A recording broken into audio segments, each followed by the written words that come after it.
Bonjour à tous chers abonnés et spectateurs, aujourd'hui nous parlons de peste bubonique. Ouais, génial, super. Un peu de calme s'il vous plaît, même si je comprends très bien votre impatience de parler de cette maladie si particulière. La peste bubonique, reconnaissable très facilement grâce à ses symptômes dégueulasses, est très connue principalement grâce à l'épidémie qui a sévi en Europe au XIVe siècle, tuant au passage entre 30 et 50% de la population de l'époque, et ayant eu des conséquences particulièrement désastreuses dans une Europe déjà affaiblie par de multiples famines. Afin que vous puissiez mieux vous repérer dans la suite du scénario, je vous ai préparé un petit film sur l'histoire de la peste noire. Alors 2 petites secondes, le temps que je le retrouve.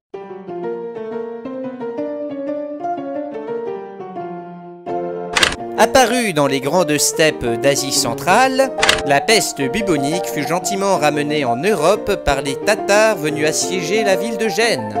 Ceux-ci avaient en effet la délicatesse et le raffinement de lancer leurs cadavres infectés par-dessus les murs. Qui a encore touché à mes diapositives? La maladie se transmettait principalement grâce aux puces qui étaient présentes sur les rats. Or, le prédateur principal du rat, c'est-à-dire le chat, était considéré à l'époque comme satanique. Cela donna lieu à d'abominables massacres envers ces adorables bêtes, au point que l'espèce tout entière soit en voie d'extinction. L'absence de chat facilita l'avancée de la peste, qui se répandit petit à petit dans toute l'Europe, mis à part dans certaines communautés juives. En effet, ceux-ci n'avaient aucun problème avec les chats et avaient décidé de garder les leurs. Mais manque de chance, leur faible taux de mortalité les rendirent immédiatement suspects. Les juifs furent ainsi accusés d'être des suppôts de Satan et d'empoisonner les puits, ce qui donna lieu à des massacres dans toute l'Europe. Ah, c'était vraiment une époque formidable! Bref, passons, je pense que vous avez tous saisi la petite histoire. Mais maintenant, posons-nous la question suivante. Et si l'épidémie de peste noire, au lieu d'avoir exterminé comme dans la réalité entre 30 et 50% de la population en Europe, avait plutôt exterminé 90% de la population en Europe, soit la majeure partie de la population?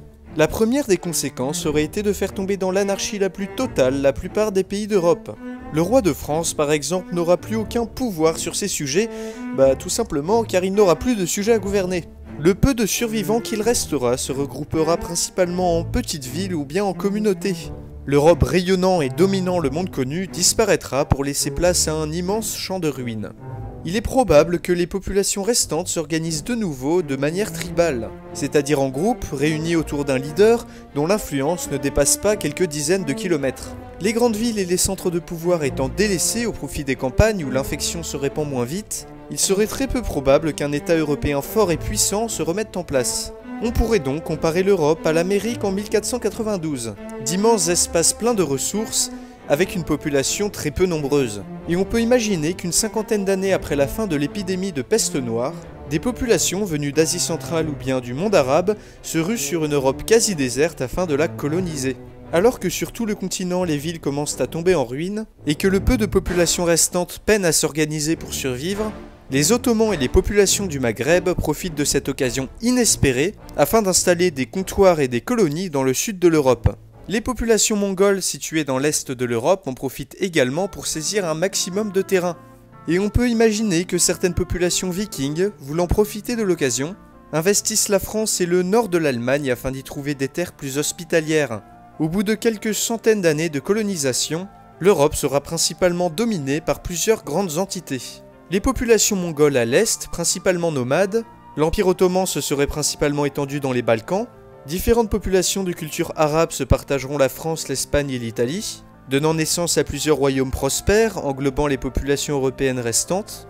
Le nord de l'Europe ainsi que les îles britanniques seront probablement partagés entre différentes tribus, petits royaumes ou bien chefs de guerre, luttant les uns contre les autres dans des guerres d'influence stériles. Il est également assez probable que les communautés juives, ayant mieux résisté que les autres populations à la peste, s'auto-organisent en plusieurs petits royaumes au sein même de l'Europe. Les principales religions en Europe seraient donc l'islam et dans une moindre mesure le catholicisme, enfin ce qu'il en reste, et le judaïsme. Mais qu'en est-il de l'Amérique? Eh bien, elle aurait sûrement été découverte bien plus tard que prévu par des populations asiatiques.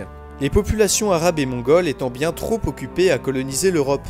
Les grands centres culturels et technologiques du monde auraient donc été déplacés au Moyen-Orient et en Asie. On peut imaginer que vers 1600, la colonisation se termine enfin, et que les trois grandes entités composant désormais l'Europe, c'est-à-dire les populations arabes, les Ottomans ainsi que les Mongols, mènent entre eux de sanglantes guerres d'influence. Une chose est sûre, le monde aurait été complètement différent. Sans les innovations technologiques apportées par l'Occident, l'Europe des années 2000 de cette réalité alternative pourrait très bien ressembler à notre Europe des années 1700. Je vous laisse partager votre scénario dans les commentaires, je les lirai avec attention.